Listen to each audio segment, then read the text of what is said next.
अब आ जाता है हमारा बैंकिंग का चैप्टर। तो बैंक्स क्या होते हैं? बैंक्स होते हैं intermediaries between savers and borrowers. जिन लोगों के पास एक्स्ट्रा पैसे होते हैं वो अपने पैसे बैंक में जमा करा लेते हैं, जिन लोगों के पास पैसे की कमी होती है वो बैंक से लोन ले लेते हैं।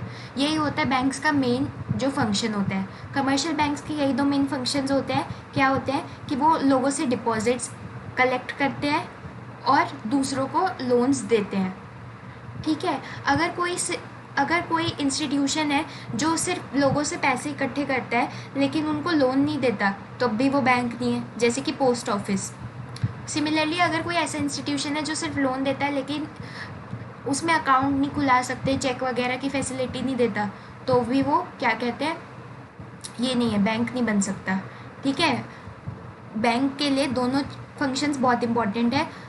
डिमांड डिपॉजिट्स एक्सेप्ट करना, जिस पे तुम चेक और ड्राफ्ट से पैसे निकाल सको, और दूसरी चीज़ ये कि लोन्स देना।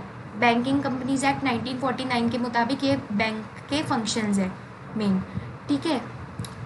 अब हमें पता है एक मेन बैंक होता है हर देश का जिसको सेंट्रल बैंक बोलते हैं, जो नोट वगैरह छापता है, सरकार का बैंकर होता है, मनी सप्लाई वगैरह कंट्रोल करता है।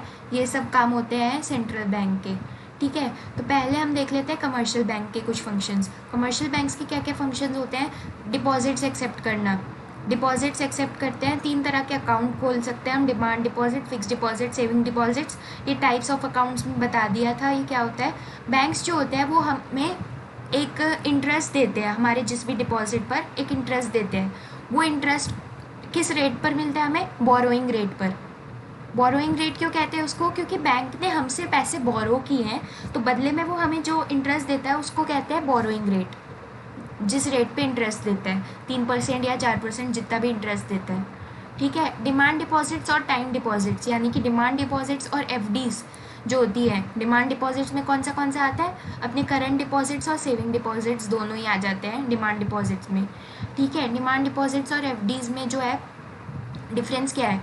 Demand deposit payable on demand होता है, एफडी फिक्स्ड होता है एक फिक्स पीरियड ऑफ टाइम के लिए। Interest on deposits, demand deposit पर इंटरेस्ट नहीं मिलता।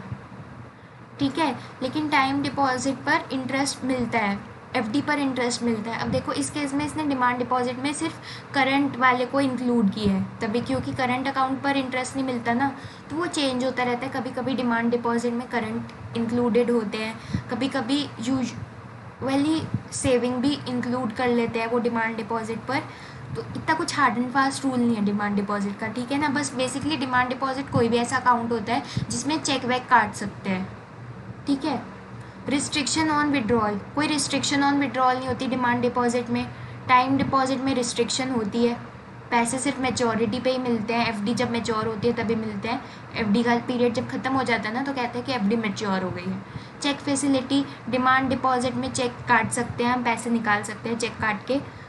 टाइम डिपॉजिट में जो एफडी होती है उसमें हम चेक से पैसे नहीं निकाल सकते हैं। Medium of exchange, demand deposit को हम मीडियम ऑफ एक्सचेंज की तरह यूज़ कर सकते हैं, मतलब चेक वेक काट के हम पैसे एक्सचेंज कर सकते हैं, लेकिन इसमें नहीं कर सकते, एफडी में ऐसा कुछ नहीं कर सकते हो तुम। एडवांसिंग लोन्स, अब बैंक हमें लोन भी देता है, ठीक है ना, और बैंक हमें लोन देता है, हमें बदले में रेट ऑफ इंटरेस्ट हमें बदले में इंटरेस्ट देना पड़ता है। वो जो रेट, जिस रेट पे हमें इंटरेस्ट देना पड़ता है उसको लेंडिंग रेट कहते हैं। लेंडिंग रेट में क्या होता है? लेंडिंग रेट मतलब अगर हमें इंटरेस्ट देना है बैंक को 5% पे, तो 5% लेंडिंग रेट हो गया हमारा। ठीक है। लेंडिंग रेट क्यों? क्योंकि बैंक ने हमें लेंड की है लोन। ठीक है ना। अब टाइप्स ऑफ लोन्स की बात करें तो 3 तरह के लोन्स है, cash credit, demand loans, short term loans. Short term loans होते हैं यूजुअली जो 1 साल से कम के लिए दिए जाए। ठीक है। डिमांड लोन्स होते हैं वो लोन्स जो कि, डिमांड लोन्स ना बड़े खास तरह के लोन्स होते हैं और बहुत कम लोग लेते हैं इनको, बहुत रेयर होते हैं डिमांड लोन्स। क्या होता है इसमें? 6 महीने के ऐसे होता है ये लोन कि मतलब 6 महीने के लिए तो बैंक बोलता है कि 6 महीने के लिए हम तुम्हें परेशान नहीं करेंगे, तुम्हें लोन रीपे करना है उस 6 महीने में तो तुम करो, नहीं करना तो मत करो, लेकिन 6 महीने के बाद हम तुमसे कभी भी डिमांड कर सकते हैं लोन की पेमेंट, और तुम्हें हमें पूरे का पूरा लोन पे करना पड़ेगा, साथ में पूरे का पूरा इंटरेस्ट भी देना पड़ेगा।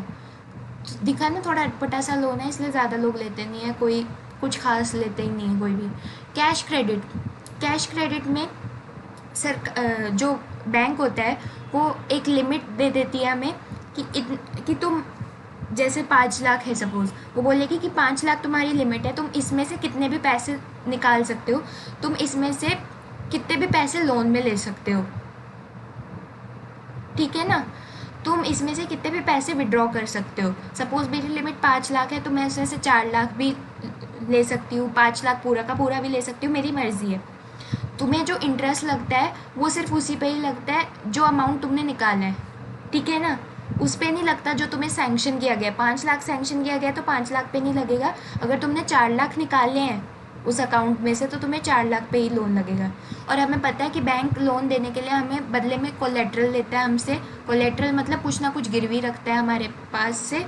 और कोलेट्रल की जो वैल्यू होती है, यूजुअली कोलेट्रल की वैल्यू लोन की वैल्यू से ज़्यादा होती है।